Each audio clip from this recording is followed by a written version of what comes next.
Masya Allah, Masya Allah, dahsyat, luar biasa. Hari ini memang kita hanya bisa datang ke kebun orang. Ke Thailand malah, kita harus mengeluarkan uang yang banyak untuk dapat menikmati pemandangan, keindahan daripada pohon kurma yang sedang berbuah, yang sedang panen. Pohon yang disebutkan Allah di Quran lebih daripada 20 kali penyebutannya, sehingga kurma bisa dikatakan penghulunya kayu. Yang penyebutan terbanyak di Quran atas nama pohon-pohon itu adalah pohon kurma.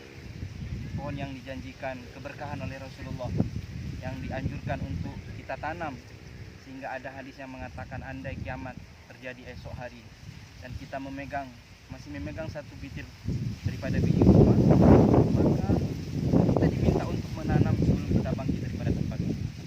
Ini memang pohon yang diberkahi.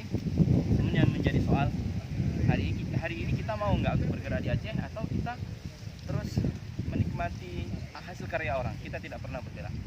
Oleh karena itu